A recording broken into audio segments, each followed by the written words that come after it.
10 വർഷങ്ങൾക്ക് മുമ്പ് ഇതുപോലെ ഒരു തിരഞ്ഞെടുപ്പ് കാലത്താണ് കാരാട്ട് റസാഖ് അന്ന് മുസ്ലിം ലീഗിൽ നിന്ന് രാജിവെച്ചത്. ഇപ്പോൾ ഒരു തിരഞ്ഞെടുപ്പ് കാലത്ത് തന്നെ അദ്ദേഹം പാർട്ടിയിലേക്ക് തിരിച്ചു വന്നിരിക്കുകയാണ്.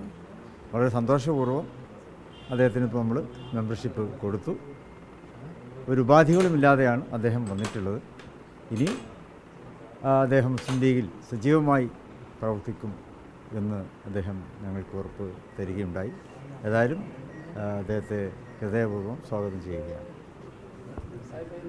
അല്ല, തങ്ങൾ പറഞ്ഞു തന്നെയാണ് അതിൻ്റെ കാര്യം. ഇപ്പോൾ ട്രെൻഡ് UDF അനുകൂലമാണ് എന്നാണ് ഇത് കാണിക്കുന്നത്. അവർ ലീഗിലെ ആളുകളെ, സ്വതന്ത്രന്മാരെയൊക്കെ പിടിച്ച് പണ്ട് കളിച്ച പോലെ കളിക്കാൻ കഴിയും എന്നാണ് കരുതിയത്. പക്ഷേ ഇപ്പോൾ ഒഴുക്ക് ഇങ്ങോട്ടാണ്. കാരാട്ട് റസാഖ് വളരെ കാലം വലിയ റെക്കോർഡ് ലീഗിൻ്റെ കൂടെയുള്ള ഒരാളാണ്. ഒരു ചെറിയ ഗ്യാപ്പ് വന്നു. അദ്ദേഹത്തിന് തറവാട്ടിലേക്ക് തിരിച്ചു വരാൻ തോന്നി. തങ്ങൾ സ്വാഗതം ചെയ്തു, മെമ്പർഷിപ്പ് കൊടുത്തു. വളരെ സന്തോഷം. വലിയ കഠിനവടികളൊക്കെ അപ്പുറത്താണ് പൊട്ടിയത്. UDF ചെറു പടക്കങ്ങളൊക്കെ അവിടെയും ഇവിടെയും പൊട്ടിയതല്ലാതെ ഇപ്പോൾ ട്രെൻഡ് UDF അനുകൂലമാണ്. ഭൂരിപക്ഷം കിട്ടും എന്നാണ് ഇത് കാണിക്കുന്നത്. ഇന്ന് ഇത്ര രാവിലെ ബഹുമാനായ മുനീർ സാഹിബും അതുപോലെ തന്നെ മറ്റ് നേതാക്കളുണ്ട്. നമ്മളെ കാൻഡിഡേറ്റ് കൊടുവള്ളിയിലുണ്ട്. അതുപോലെ തന്നെ കൊടുവള്ളിയിലെ നേതാക്കന്മാർ, മർമാഷ്, അവരെല്ലാവരും ഒത്തൊരുമിച്ച് ഞങ്ങൾ പോലും റെഡി ആകുന്നേ ഉള്ളൂ. അപ്പോഴേക്ക് ഇവിടെ എത്തി, സ്റ്റാർട്ടായി.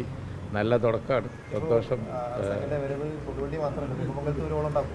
വലിയ ഓളം ഉണ്ടാക്കും. കുന്നമംഗലത്ത് നമുക്ക് കാണാം. കോഴിക്കോട് ജില്ലയിൽ തന്നെ ഈ പഞ്ചായത്ത് തെരഞ്ഞെടുപ്പിൽ വലിയ വിസ്മയം സംഭവിച്ചല്ലോ. അതിലും വലിയ വിസ്മയമാണ് അവിടെ ഉണ്ടാകാൻ പോകുന്നത്. 8 നിലയിൽ പൊട്ടും. നോക്കാം നമുക്ക്. ഞാൻ മുൻകൈ എടുത്തിട്ടേ ഇല്ല. സത്യം പറയാം, ഇന്ന് രാവിലെ അല്ലേ ഞാൻ കുളിച്ച് റെഡിയായി കാത്തുപോയി. ഞാൻ അവർ തങ്ങളെടുത്ത് വന്നു, സ്വമേധയാ തങ്ങളെടുത്ത് വന്നു. തങ്ങൾ വിളിച്ചപ്പോഴാണ്, തങ്ങൾ നിർത്തിയല്ലേ പറയും, തങ്ങൾ വിളിച്ചപ്പോഴാണ് ഞാൻ റെഡിയായില്ല, നല്ല നിർബന്ധമാണ്, വരേണ്ടതാണ്, തങ്ങൾ പോകാൻ നിൽക്കുകയാണ്. അങ്ങനെ വന്നതാണ്. അവർക്ക് സ്വയം തോന്നിയാൽ എനിക്കിതിന് യാതൊരു മുൻകൈയും ഇല്ല, അല്ലേ? സത്യമാണ്. മുനീറൊക്കെ അല്ലേ ഇവിടെ നിൽക്കുന്നത്. അവർ വന്നതാണ്. ഉണ്ടാവാനാണ് സാധ്യത. ഈ ഒഴുക്ക് എങ്ങോട്ടാണെന്ന് ഇപ്പോൾ എല്ലാവർക്കും മനസ്സിലായല്ലോ.